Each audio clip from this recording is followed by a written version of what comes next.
Merci de regarder Gabon 24 les 14 et 15 janvier 2020. Le Gabon, Libreville, la capitale notamment, a abrité un séminaire du Conseil de paix et sécurité de l'Union africaine, le 7e séminaire du genre. 3 dossiers sur la table des dirigeants, notamment la stabilité en Libye, la sécurité dans la région sahélienne, mais aussi le dossier centrafricain avec la remontée des affrontements, des violences et la recrudescence donc des groupes armés de ce côté-là. Pour en parler justement, nous recevons l'ambassadeur Adolphe Nahayo. Il est représentant du secrétaire général de la CEAC, la Communauté économique des États de l'Afrique centrale, pour siégeant à Bangui en République centrafricaine. Merci d'accepter notre invitation. C'est moi qui vous remercie. Alors, on parle avec vous de la question centrafricaine, oui, mais d'abord de façon globale de la question de la stabilité et de la paix dans la sous-région, même si là, pour ce séminaire, on parle de la région, de la grande région africaine. La CEAC, qui venait de se réunir, qui a réformé ses textes, avait un pan entier, la COPAX notamment, sur les questions de paix. Je vous remercie, tout à fait. Déjà avant la réforme, on avait un protocole relatif au COPAX, mais il fonctionnait relativement mal parce qu'il était détaché des organes dirigeants. Comme je dis, c'était un protocole. La réforme qui vient d'intervenir a eu le mérite d'intégrer cela totalement sous l'autorité de la conférence des chefs d'État. Parce que malheureusement, l'Afrique centrale, couverte par la CEAC, a connu beaucoup de conflits. Bon, il y a celui de la Centrafrique qui continue malheureusement. Mais vous savez que ce soit l'Angola, que ce soit le Rwanda, le Burundi, la RDC, ce sont des pays qui ont connu des conflits. Et aujourd'hui, nous avons aussi Boko Haram au Cameroun. Et donc, on avait vraiment besoin de rendre efficaces les structures de la CEAC pour intervenir un peu plus efficacement. Donc, c'est entre autres, côté paix et sécurité, ce que la CEAC vient de gagner à travers sa réforme institutionnelle. Et donc l'apport de la CEAC à ce sommet, à ce séminaire sur la paix et la sécurité en Afrique devrait être majeur, une contribution majeure, pour moi, au moins pour le cas centrafricain. Absolument, parce que on m'a fait l'honneur de m'inviter justement avec mon collègue de l'Union africaine qui est aussi à Bangui, parce que même s'il y a encore un conflit, c'est quand même un pays où l'Union africaine et la CEAC viennent de réussir la signature d'un accord entre le gouvernement élu et les 14 groupes armés. L'Union africaine et la CEAC, avec les États membres évidemment, avaient préparé cet accord depuis novembre 2017. Nous sommes allés sur le terrain, rencontrer les groupes armés, avec un message du président de la Commission qui appelait à la fin des hostilités et à l'adhésion au processus de paix. Nous avons travaillé jusqu'en août 2018 et là nous avons remis les revendications écrites des groupes armés au gouvernement qui du coup a préparé un accord, enfin un projet d'accord, et cet accord a été discuté à Khartoum fin janvier 2019. Février 2019. Et il a été signé le 6 février à Bangui. C'est un accord qui prévoit évidemment le désarmement des groupes armés, l'insertion de certains éléments des groupes armés qui le peuvent dans ce qu'on appelle les corps en uniforme, c'est-à-dire les gendarmes, les forces armées, la police, les forces des douanes, les forces des eaux et forêts. Mais la grosse partie doit retourner à la vie civile parce que les forces en uniforme coûtent très cher. Et cela a eu lieu. Un autre aspect de l'accord, c'est que l'autorité de l'État, qui jusqu'alors se limitait pratiquement à 6 préfectures sur 16, se répand progressivement. C'est-à-dire que les préfets, les juges, les agents des services techniques de l'État, les forces de défense et de sécurité, justement, se répandent de nouveau à travers le pays. Pour coller un peu au sujet qui nous occupe aujourd'hui, l'accord prévoit aussi la libération des enfants soldats D'accord. et le refus de recruter désormais ces enfants soldats. Alors, nous reviendrons un peu sur la question des enfants tout à l'heure. C'est ça. Revenir sur d'abord la signature de l'accord. C'est ça. Près d'un an plus tard, il y a toujours des groupes armés, il y a toujours la rébellion, il y a toujours des violences. Qu'est-ce qui n'a pas marché? Bon, ce qui n'a pas marché, c'est qu'il faut savoir que le conflit centrafricain, peut-être que certains ne le savent pas, il date au moins de 20 ans. D'accord. L'aspect le plus connu, c'est la rébellion de la Séléka, qui s'est fait connaître en 2013. Mais nous qui avons eu la chance de visiter tout le pays, que ce soit au nord-ouest qu'au nord-est, les conflits datent de la fin des années 90. À travers des rébellions contre le président de l'époque, Félix Patassé, mais également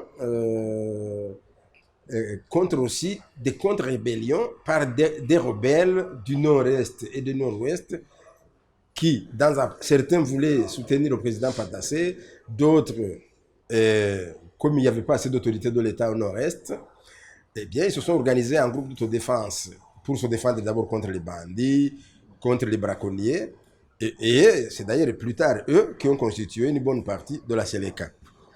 Et depuis l'existence de cette rébellion, il y a eu des signatures d'accords qui n'ont pas été bien mises en œuvre. Vous apprendrez d'ailleurs que l'accord de Bangui d'ici février est le 8e accord. Donc, dans l'esprit de certains groupes armés, c'est un accord comme les autres. Ils signent, ils vont au gouvernement, mais ils peuvent continuer à faire ce qu'ils faisaient avant. Nous avons mis en place un mécanisme de suivi de la mise en œuvre de l'accord. D'accord. Et nous essayons, chaque fois qu'il y a un problème, d'intervenir. C'est vrai, il y a encore des groupes armés, mais vraiment il y a des progrès. Nous venons par exemple mettre en place dans l'Ouest un des mécanismes de mise en œuvre de l'accord qu'on appelle unité spéciale mixte de sécurité. Qu'est-ce que ça veut dire? Ça veut dire que certains groupes armés nous ont dit qu'ils avaient pris les armes pour protéger leur communauté contre les autres communautés qui leur sont hostiles. Et ils disaient, si on désarme, ces communautés qui nous sont hostiles vont nous exterminer. Nous avons trouvé cette formule mixte où les forces de défense et de sécurité régulières se mettent ensemble avec quelques éléments des groupes armés identifiés comme non criminels. On appelle ça, c'est le contrôle en français. Mais avec quelle garantie? Pardon? Vous dites des groupes armés non criminels. Vous avez quelle garantie qu'ils sont exactement ce qu'ils vous disent? Les éléments, bon, on fait des recoupements entre les enquêtes de la MINUSCA, les enquêtes des experts indépendants sur la Centrafrique, mais également les services de renseignement centrafricains.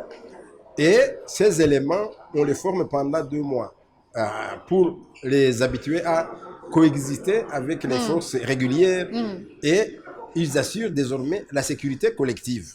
Les autres vont au DDR. Vous avez parlé tout à l'heure de désarmement. C'est également une opération qui avait été lancée après l'accord. À quel niveau elle se trouve? Est-ce que vous avez l'impression que les groupes armés abandonnent véritablement leurs armes? Non, comme je vous ai dit, c'est vraiment un paradigme que nous sommes en train de changer. D'accord. Parce qu'avant, ils croyaient qu'ils pouvaient rester avec les armes pour autant qu'ils sont allés au gouvernement. Donc, nous devons leur expliquer chaque jour que nous sommes fatigués du conflit centrafricain, surtout au niveau de la CEAC, parce que nous sommes en Centrafrique depuis 2008. D'accord. Et ils adhèrent vraiment, parce que nous avons déjà désarmé définitivement au moins 5 groupes armés de l'Ouest. Et c'est là où nous avons mis justement l'unité spéciale mixte de sécurité. Et nous entendons continuer par le centre et finalement l'Est. Alors, sur un plan purement politique, même si c'est toujours en rapport avec la rébellion et les groupes armés, on a noté récemment le retour à Bangui, en Centrafrique, de 2 ex-présidents, un putschiste de Jotodia et de l'autre côté François Bozizé. Ils sont tous revenus et d'ailleurs Jotodia a promis apporter son soutien au président Archange Touadéra pour lutter contre la rébellion. Est-ce que vous pensez que ces retours seraient une sorte de main tendue du gouvernement centrafricain pour la lutte contre la rébellion et les groupes armés? Bon, disons que pour le président Bozizé, le gouvernement nous a dit qu'il ne savait pas comment il était arrivé à Bangui. D'accord. Mais il a estimé sage de le laisser tranquille, mais en l'invitant justement à contribuer à la mise en œuvre de l'accord, puisque l'accord est déjà signé. D'accord. Et l'accord d'ailleurs prévoit, comme tu poses la question, dans les mécanismes de mise en œuvre, la rédaction d'une loi relative au statut des anciens chefs d'État. D'accord. Et donc, s'il s'inscrit dans le processus, il aura son statut d'ancien chef d'État. Pour le cas de Diotodia, lui, il a demandé à revenir, et on lui a dit, il n'y a pas de problème, vous revenez. En réalité, il a fait une visite claire parce que visiblement il n'était pas prêt, mais il a promis de revenir. Il a fait une déclaration publique. On sait quel est le rôle qu'il a ou alors quel est l'impact qu'il a sur le poids qu'il a dans la rébellion. Absolument, c'était lui le coordonnateur, voilà, tout à fait. De la Séléka. Oui, oui, tout à fait. On espère justement que son retour va renforcer l'implication des groupes armés dans la mise en œuvre de l'accord de paix. De l'accord de paix. Pour finir, la question des enfants qui est au cœur de ce 7e séminaire. Ils sont toujours, même si ils sont désarmés aujourd'hui, même si on les sort, on empêche le recrutement d'enfants soldats, est-ce que la Centrafrique a aujourd'hui les moyens d'une alternative, une proposition alternative à ces enfants? C'est malheureusement ça le problème. Il y a des enfants qui nous ont dit, justement, quand on faisait ce qu'on a appelé l'initiative africaine pour la paix en Centrafrique.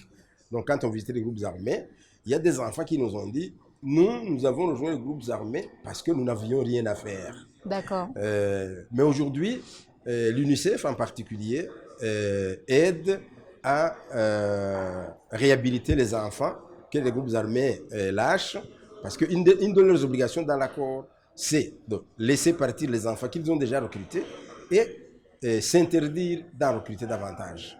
Merci beaucoup. Ambassadeur Adolphe Nahayo, je rappelle que vous êtes le représentant du secrétaire général de la CEAC, la Communauté économique des États de l'Afrique centrale, à Bangui, en République centrafricaine. Merci d'être passé sur le plateau de Gabon 24.